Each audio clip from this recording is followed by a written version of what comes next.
Valentine's day নিয়ে কম বেশি excitement কিন্তু সবারই থাকে। আর আমার মতন যারা একটুখানি আনন্দপ্রিয় মানুষ, তাদের তো খুবই একটা আশা থাকে ভ্যালেন্টাইন্স ডে, নিজের জন্মদিন, এইসব দিন নিয়ে। তো এইসব দিনে যখন নিজের কিছু মনের বাসনা পূরণ হয় না, মনটা একটু খারাপই হয়। তো যাই হোক, কালকে মেয়ের ওপর একটু রাগারাগিই করেছিলাম পড়াশোনার জন্য। ঠিকমতো পড়াশোনা করে না। এবার ওর না টিচার রাখলেও ও ঠিকমতো তার কাছেও পড়ে না। তো এই নিয়ে কালকে একটু ওর সাথে খুবই ঝামেলা হয়েছিল। আজকে একটু আর আজকে তো ভ্যালেন্টাইন্স ডে, তো সেটা নিয়েও দুটো নিয়েই একসাথেই মনটা একটু খারাপ ছিল। তো যাই হোক, সকাল সকাল উঠে রান্না বান্না সব সারলাম। ইভেন কাপড় কিছু কাচার ছিল কয়েকটা। তো সফট কিছু কাপড় যেগুলো মেশিন ওয়াশে নষ্ট হয়ে যায়, তো সেগুলো আমি নিজের হাতেই কাচি। তো সে কটা কাপড় কাচা সেরে আজকে ঠিক করেছিলাম ওকে দিয়ে আর ঠাকুর দেওয়াবো না, ওর নিজের পড়া নিজেই করবে। তো এই কারণে ওকে একটু বকাবকি করেই আমি বলেছিলাম, তোর পড়া আমি দেখবো না, আর আমার কাজও তোকে দেখতে হবে না, আমার কাজ আমি নিজেই করে নেব বলে আমি গেছিলাম আজকে ঠাকুরটা পুজো দিতে। তখন বেজে গেছে প্রায় 3:30। তো আমি কাপড়গুলো কেচে আবার উপরে উঠলাম ছাদে মেলার জন্য। দেখো, আমাদের ছাদের মধ্যে ওঠার সময় না রাস্তাটা খুব সুন্দর। আর এই ঘরের প্রত্যেকটা কাজ আমি কিন্তু নিজে হাতে চুজ করে করেছি। হ্যাঁ, সমস্ত খরচা আমার হাজবেন্ডই দিয়েছে, এটা ঠিকই, একদম ঠিক কথা। সব কিছুই ওর জন্যই, যেহেতু টাকা পয়সা সব কিছু ওকেই দিতে হয়। আমি তো সেভাবে কিছুই ওকে হেল্প করতে পারি না, কিন্তু আমি ওকে ডিরেকশানগুলো দিই কীভাবে কী করবে, কাজগুলো দেখাশোনা করা। এটাও ওর অনেকটা খানিকটা হেল্প হয়। ও হয়তো পয়সাটা দিতে পারে, কিন্তু এত সুন্দরভাবে ম্যানেজ করে কাজগুলো করা, মনোবল নেওয়া, এইগুলো ও একার পক্ষে ও চুজ করে করতে পারে না। ওটা অন্যর উপর ডিপেন্ডেড হয়। তো আমার ওপরে এই বিষয়ে ও ডিপেন্ডেড। তো এরকমভাবেই আমি খুব সুন্দরভাবে আমার ঘরগুলোকে সাজিয়েছি, এবং ও সমস্ত পয়সাগুলোই ওই দিয়েছে। আর আমাদের এই ওপরে ওঠার সময় দেখো কত আলো, আর মেঝেটার চারিদিক না পুরো, আমার খুব ইচ্ছা ছিল যে আমার ঘরটা পুরো হোয়াইট মার্বেলে বসবে, যেমনটা তোমরা দেখতে পাচ্ছ। ভিতরের ঘরগুলো তো একদমই হোয়াইট, তোমাদেরকে দেখাবো পরে সেটা। এই সিঁড়িরগুলো যেহেতু কাট পিস লাগাতে হয়, বড় পিস লাগিয়ে এগুলোতে কোনো মানে সেরকমভাবে কোনো লাভ হয় না।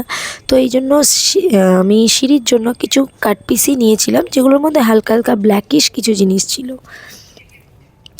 তো সেইভাবে আমি সেট করে নিয়েছি, অনেকটাই সুন্দর হয়েছে। ইভেন আমার যে মিস্ত্রি কাজ করেছে সেও বলেছে, বৌদি আপনার চয়েসটা ভীষণই সুন্দর, ভালো লাগছে বেশ।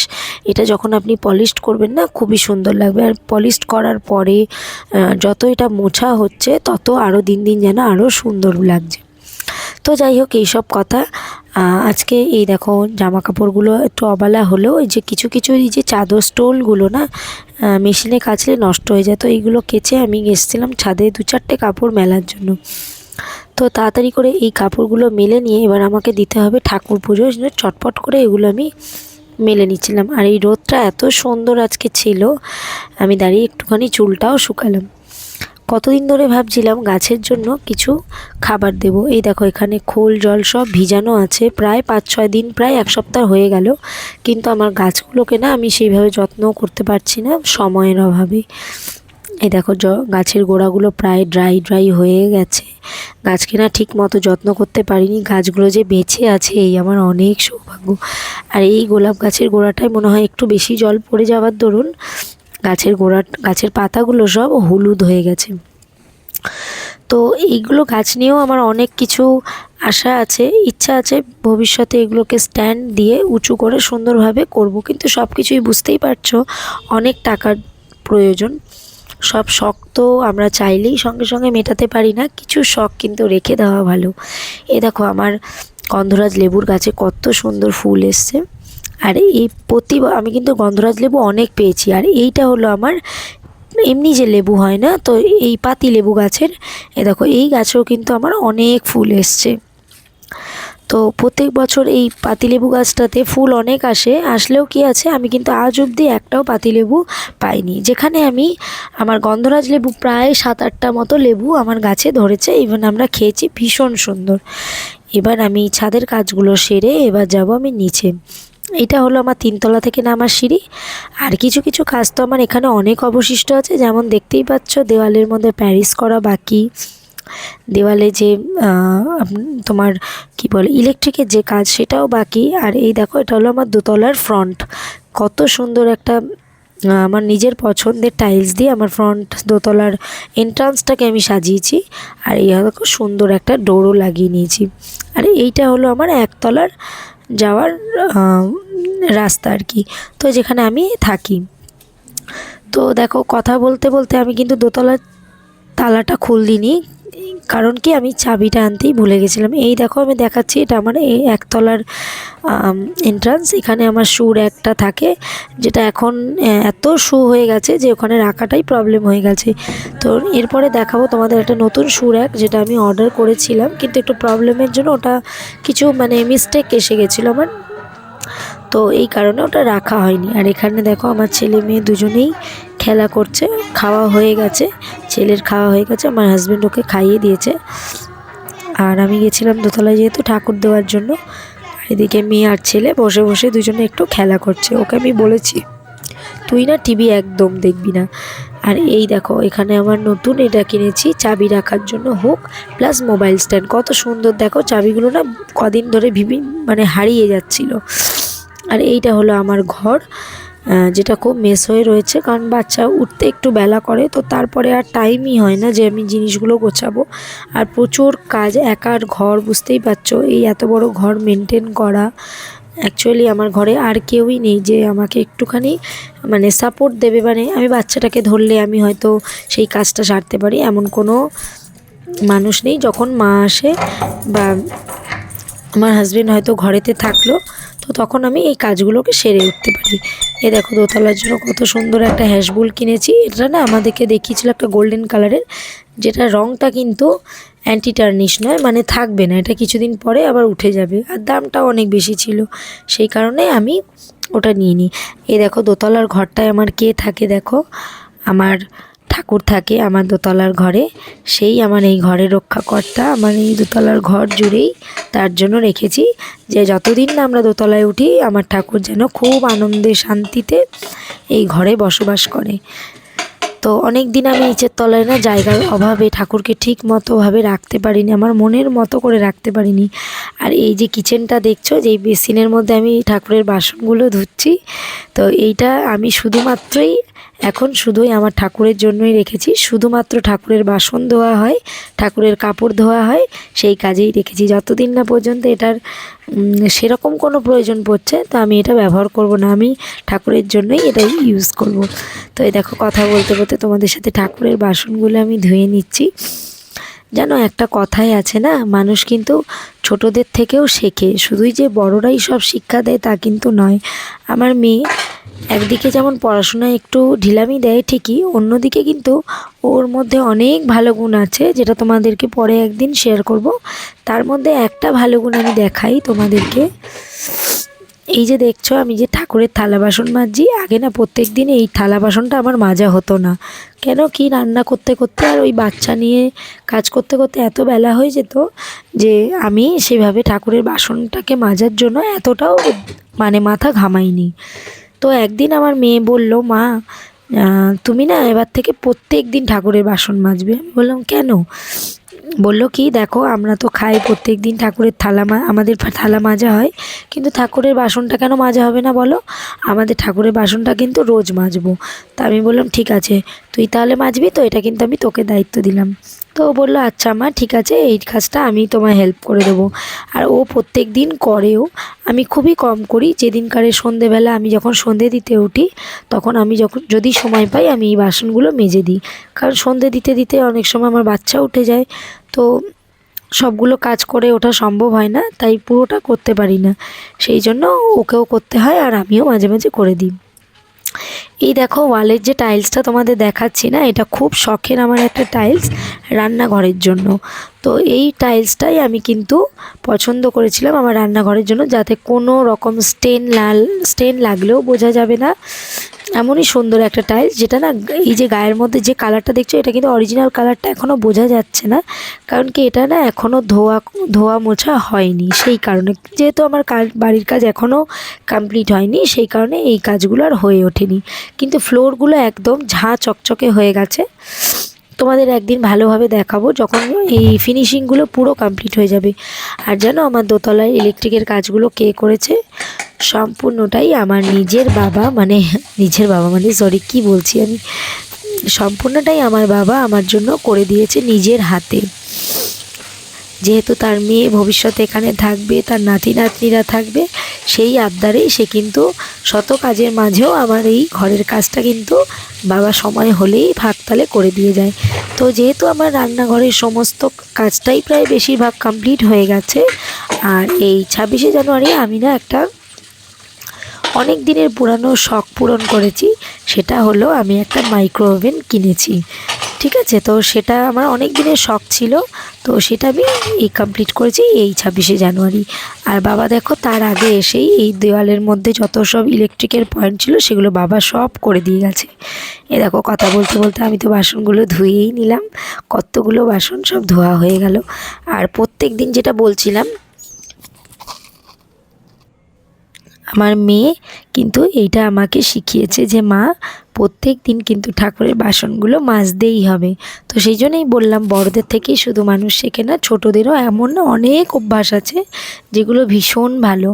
আমার বড় মেয়ে জানো আমাকে এত ভালোবাসে, এত বেশি ভালোবাসে, আমিও, ও আমার প্রাণ, যাকে বলে আমার প্রাণ।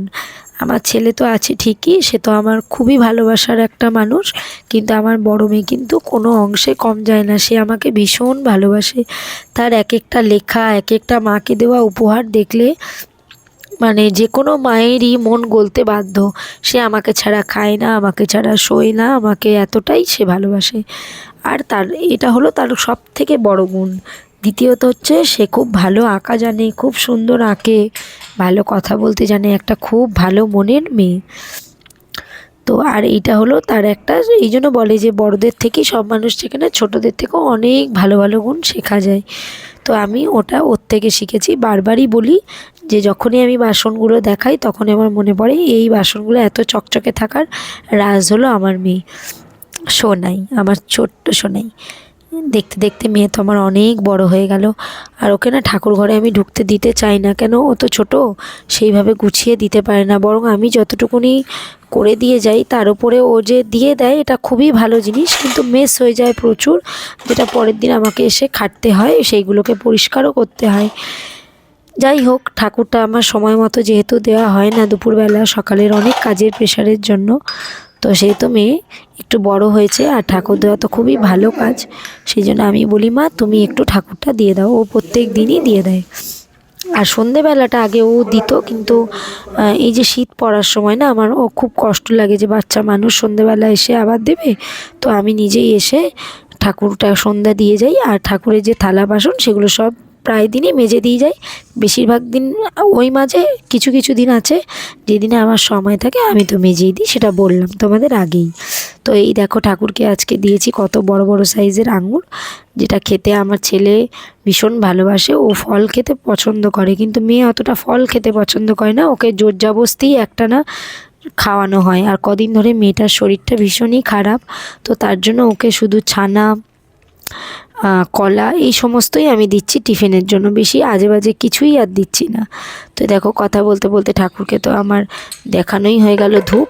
প্রদীপটা আজকে জ্বালাতে পারিনি, কারণ না প্রদীপের মধ্যে অনেক নোংরা জমা হয়েছিল। আজকে যদি আমি তেল ঢালতাম তো এই প্রদীপটা আর মাজা হতো না। তো ঠিক করলাম যে সন্ধেবেলা এসে আমি ঠাকুরের প্রদীপটা মেজে আগে পরিষ্কার করব, তারপরেই এর মধ্যে তেল ঢালবো।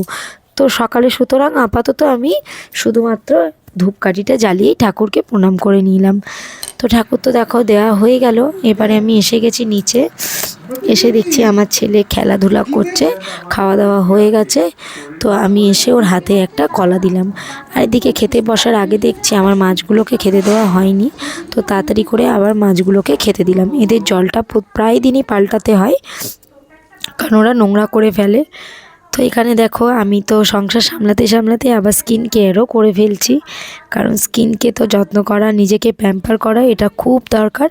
আর প্রত্যেক দিন আমি স্কিনকে যত্ন করি, রেগুলারিটি মেনটেন করি, মুখে ফেস ওয়াশ এভরিডে, আর এই মুখের মধ্যে একটা ময়শ্চারাইজার আর একটা সেরাম ইউজ করি। তো আজকের ভাতটা আমার হাজবেন্ড আমার জন্য বেড়ে দিয়েছে, ও নিজে খেয়েছে, মেয়েকেও খাইয়েছে, প্লাস আবার আমার ছেলেকেও খাইয়ে দিয়েছে। সুতরাং আবার ভাতটাও আমার বেড়ে রেখেছে। কেন কি জানো?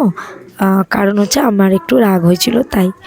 তো এই যাই হোক, ভাতটা বেড়ে দিয়েছে, ও তো জানেন আমি কতটা খাই। আর আজকে আমার অতটা খাওয়ার ইচ্ছাটাও খুব কম, কারণ যেহেতু আমি একটার সময় একবার খাবার খেয়েছি, তো সেই কারণে আর বেশি ভাত আমার খেতেও ইচ্ছা করছিল না, অল্প একটু ভাত নিয়ে খেলাম। এ দেখো আজকে কী রান্না করেছি, ফুলকপির তরকারি, এটা নিরামিষ। আর এখানে রান্না করেছি কি দিয়ে যেন, হ্যাঁ এখানে রান্না করেছিলাম ওই যে নামটাই, শিম দিয়ে, আলু বেগুন দিয়ে আর মাছের মাথা দিয়ে একটা চচ্চড়ি করে নিয়েছিলাম। আর শিমগুলো একটু নষ্ট হয়ে যাচ্ছিলো, তাই জন্য ভাবলাম সব শিম কটা দিয়ে একটা চচ্চড়ি করে নিই। আর করেছিলাম মাছের ঝাল, যেটা হচ্ছে আমুদি মাছের ঝাল। অনেক দিন পরে আজকে না আমুদি মাছের ঝাল দিয়ে ভাত খেলাম। তারপরে একটু রেস্ট নিয়ে নিলাম। রেস্ট নিয়ে উঠেই বাচ্চাদের তো খাবার ব্যবস্থা আগে করতে হবে। তো এই যেমন বলছিলাম, মেয়েটার শরীরটা একদম ভালো নেই, তাই জন্য ওকে এখন সন্ধেবেলা করে আর সকালেও স্কুলে যাওয়ার সময় আমি ওকে ছানা দিচ্ছি। তো দুজনকে ছানা টানা খাইয়ে নিলাম, দুই ভাই বোনকে, আর আমিও একটু খেলাম।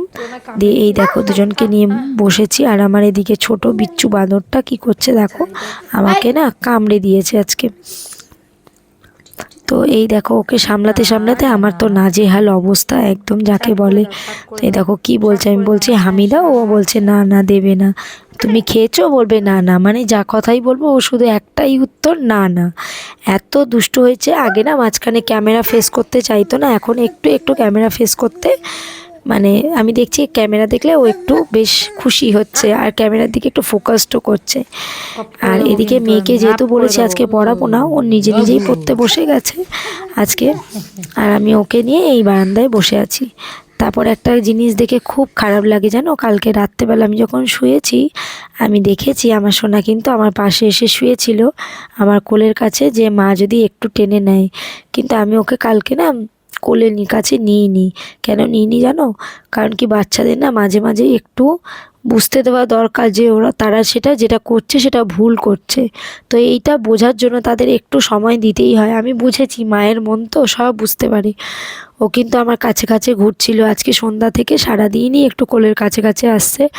এইবারে যখন সারাদিন কেটে গেছে, সন্ধ্যা হয়ে গেছে, তখন দেখি আমার কোলের কাছে আসছে, ঘেঁষে ঘেঁষে আমার কোলের কাছে বসার চেষ্টা করছে। কিছু না, তাই তো?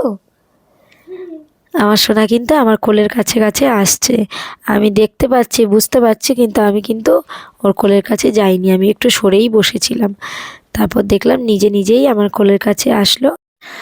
আর এরপরে ও আমার কাছে বলল, মা আমি যা করেছি ভুল করেছি, আমি জানি তুমি পড়াশোনা না করলে রাগ করো। সত্যি বলতে কি, আমি সোনাকে সেভাবে বকামার একদমই করি না, কিন্তু পড়াশোনা না করলে আমার খুব খারাপ লাগে, এবং এই খারাপ লাগাটা ধীরে ধীরে রাগে পরিণত হয়, আর তখন হয়তো আমি ওকে বকামার করি।